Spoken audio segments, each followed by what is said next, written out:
كل القلوب إلى الحبيب تميل. Assalamualaikum warahmatullahi wabarakatuh.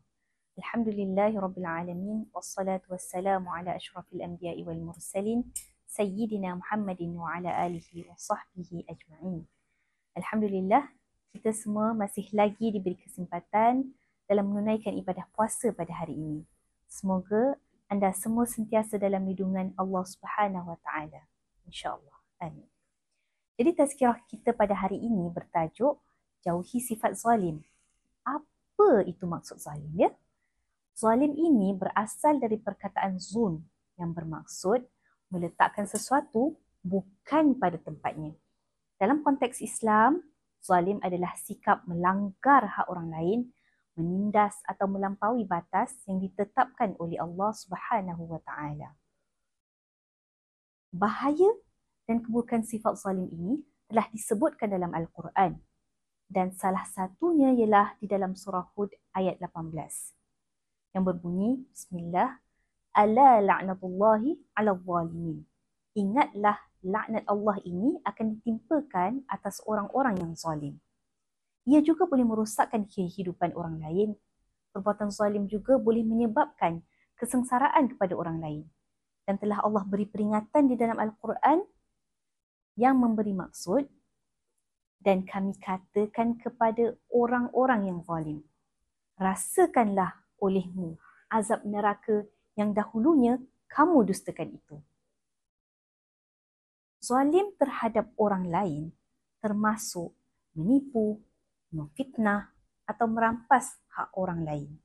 Namun, contoh zalim terhadap diri sendiri ialah tidak menjaga ibadah, mengabaikan kesihatan atau melakukan dosa-dosa. Ada juga zalim terhadap alam sekitar, iaitu merosakkan alam dengan pencemaran, pembaziran sumber atau pembalakan yang haram. Akibat dari sifat zalim ini, jika kita menganiaya orang, doa orang teraniaya akan dimakbulkan. Nabi SAW bersabda, berhati-hatilah terhadap doa orang yang dizalimi, kerana tiada penghalang antara doa itu dengan Allah Subhanahu wa taala. Jika berlaku zalim terhadap diri sendiri, ia akan mengakibatkan kehancuran diri. Allah Subhanahu wa taala sering mengingatkan dalam Al-Quran bahawa banyak kaum yang dibinasakan akibat kezaliman mereka, seperti kaum Ad dan kaum Samud. Jadi bagaimana cara kita menghindari diri kita dari sifat zalim? Yang pertama, kita mesti bersikap adil, sentiasa menilai sesuatu dengan seimbang dan tidak memihak secara membabi buta. Yang kemudian, sentiasa memuhasabah diri dan memohon ampun kepada Allah jika kita pernah berlaku zalim. Yang ketiga, menunaikan hak orang lain. Pastikan kita tidak mengabaikan hak mereka, seperti hak keluarga, jiran dan masyarakat. Dan yang terakhir, berdoa. Kita mesti berdoa memohon perlindungan Allah daripada sifat zalim. Orang yang menjauhi kezaliman akan hidup dalam ketenangan dan mendapat keberkatan.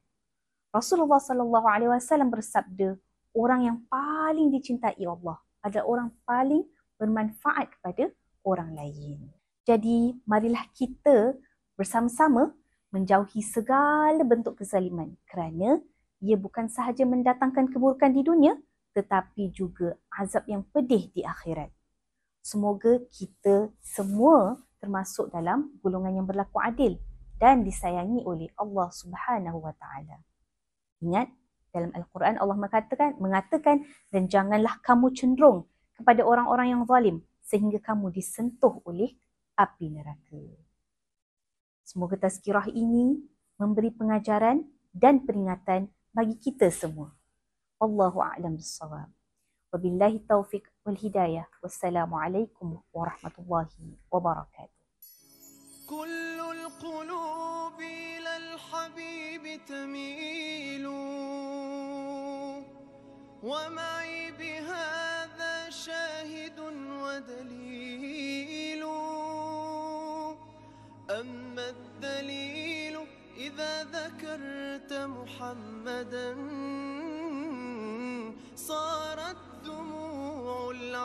العاشقين تسيل